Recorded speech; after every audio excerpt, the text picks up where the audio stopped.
Hey, what's up, everybody? Episode 2, Week 2, Chapter 2. And don't remember, you got to always forget. This isn't for me, this is for you. Just express yourself.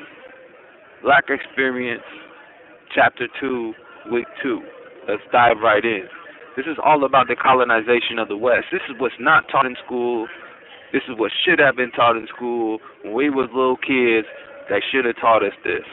So, there's different aspects of divinity, and these divinities will go into our explanation of religion as far as Egyptian, Greek, and pre-Judaic and Islamic Arabian. So, figures like Ra, people are familiar with Ra, Heru, Asar, Egyptian culture, Zeus, Helios, Osiris, Apollo, Greek culture, Baal, pre-Judaic, pre-Islamic culture. Then Judaism and Islam, we're familiar with the terms Yahweh and Allah.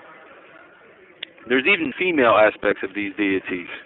Isis, Athena, Aphrodite, Greek, Egyptian, Aset, Hetheru, the female version of Heru, and pre-Judaic Islamic would be Anat and Kadesh, and then Judaism, Christianity, and Islam summarized with the Virgin Mary and Fatima, the Prophet Muhammad, blessings be upon him, his wife.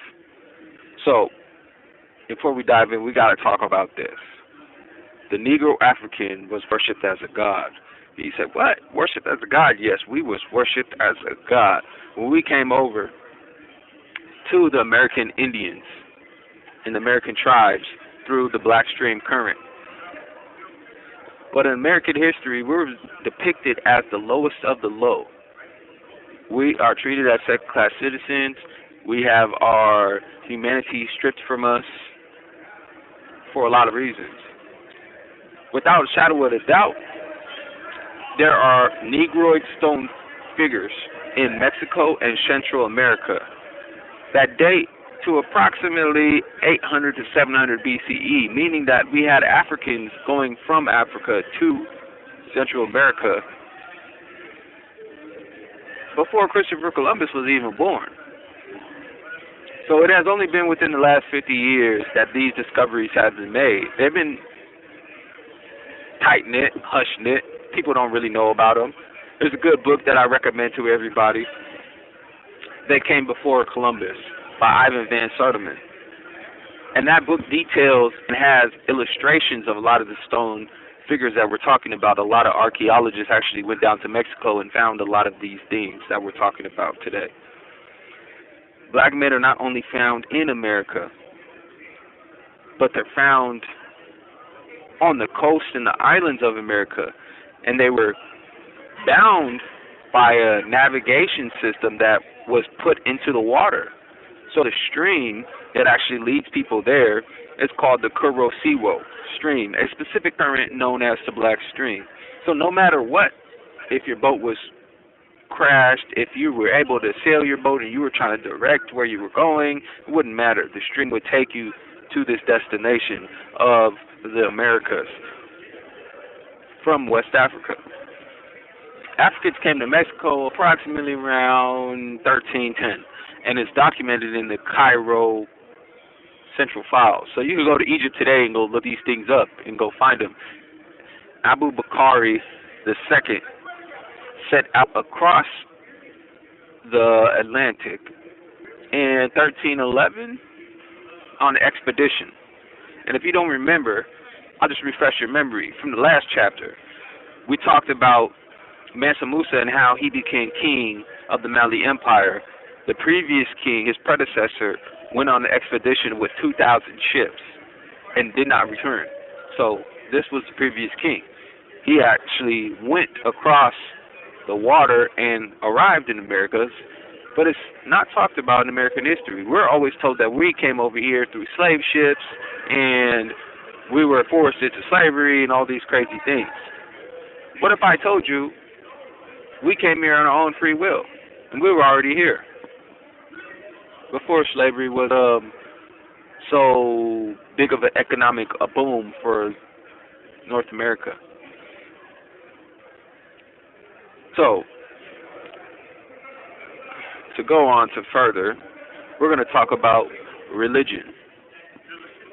Religion brings humanity closer to the divine, and any movement which brings the black man closer to the divine is a form of religion.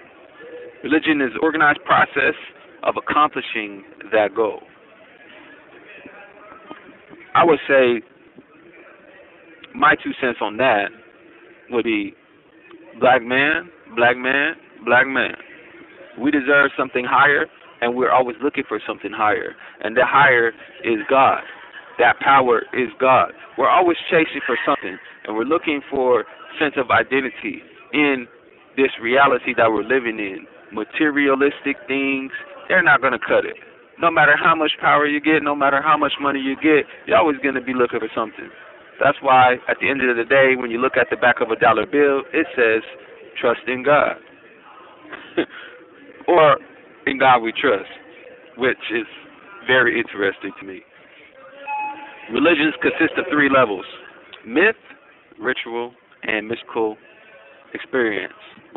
And if you miss the ritual part or even the myth part, you won't get to the mystical experience. You don't get to experience all the spiritual ramifications of a religion if you don't hit every level of spirituality.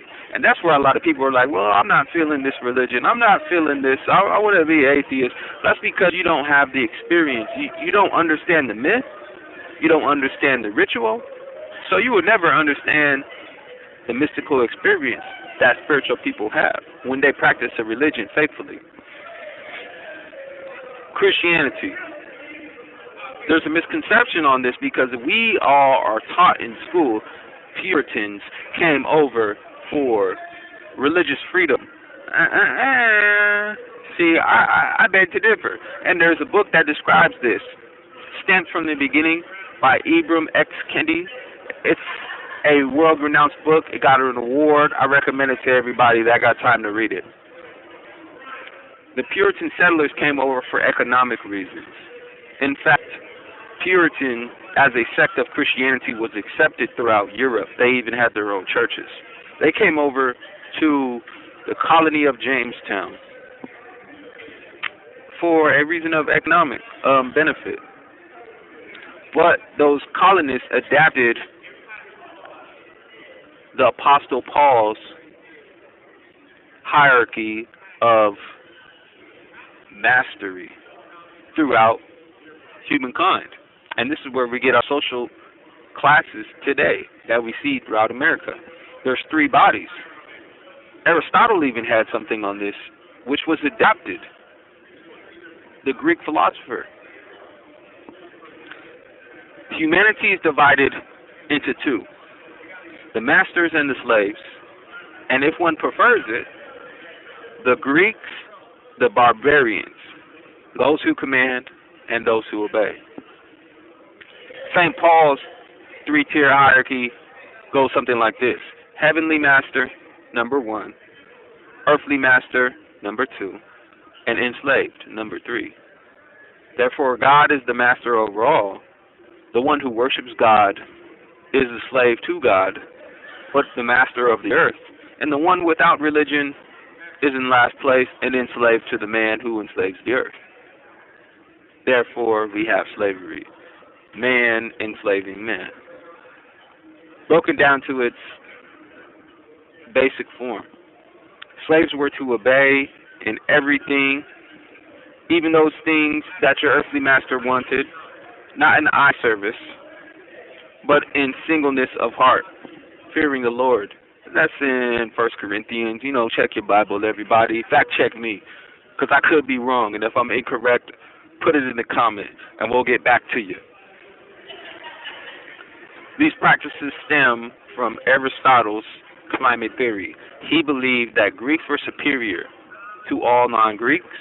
Extreme hot climates produced intellectually inferior, physically and morally people. Ethiopian originally meant burnt faces in Greek. Damn, that's a lot. They just going around disrespecting us like that. Like, man, that's crazy. We got another guy. We're gonna talk about this guy. The guy that say the guy from the bayou, by me, by you. The guy by you, by you, by you. Yeah, that's him. His name is Leo Africanus. Man, you know what he said? He said there is no nation under heaven more prone to venerery. I didn't know what that word meant. I had to look it up. It means sexual indulgence. He's talking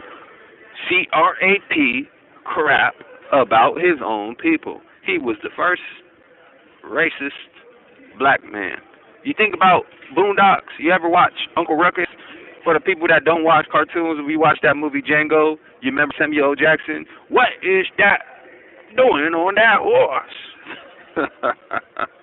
Yeah, this is this guy in the flesh. He's also known as Al-Hassan ibn Muhammad al-Wazar al-Fazi. He was a Muslim Moroccan that was enslaved by the Pope and converted to Christianity. He was later freed in order to do a survey of Africa. In that survey, he told the Pope Leo X the African people were inferior. Isn't that a shame? You're selling your soul for a jelly roll? Come on, man. So here's some questions I got for you guys, right? What are the reasons behind colonization of the Americas? Just think about it. Ponder it. Even though the colonists came for economic reasons, why force religion upon individuals? It's a good question, ain't it? Good question, ain't it? Was it a front? Was it for moral obligations? I don't know. Who knows? That's for you to answer. Even though religion is created for good, how can we stop manipulating each other? How can we keep that manipulation out of the religious process? Because religion wasn't created for that. And then on an individual experience, we break up, we want to talk to you specifically, and we want to say, what about religion is helpful to you? Where in life has religion helped you? Where has it steered you right? How has it helped you curb those earthly desires of yours? Because we all got it. We all fall short. Even me. Why can colonists be mistaken for finding the new world? Why did the European colonists get credit for doing something they didn't do? Discovering land that was already discovered. And my last two questions. Should black people be credited for setting in America before the European colonists came? Why or why not? How would you teach a history lesson without using Christopher Columbus as a discoverer of the West Indies? We go into these long-lasting effects real quick, and it'll summarize this chapter. Long-lasting effects of the colonization of the West.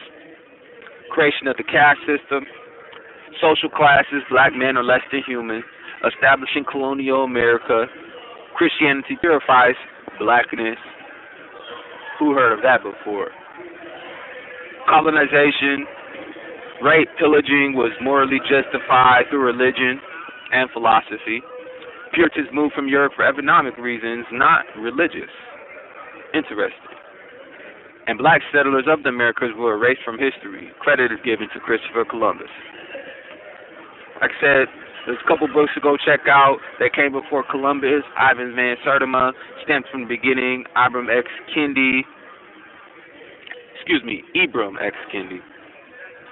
African Origins, Book 2, Part 2, Dr. Mulata Ashby. Now, everybody, I appreciate the support. I appreciate the likes. I appreciate the views. I just want you guys to know that we doing it for y'all. It's the people's work, man. And getting this information facilitated to the public means everything to me. So, just to keep it real short, hit that like button, hit that subscribe button, and we're going to get some more contact to you shortly. Thank you. Bryce Amir Hardy signing off.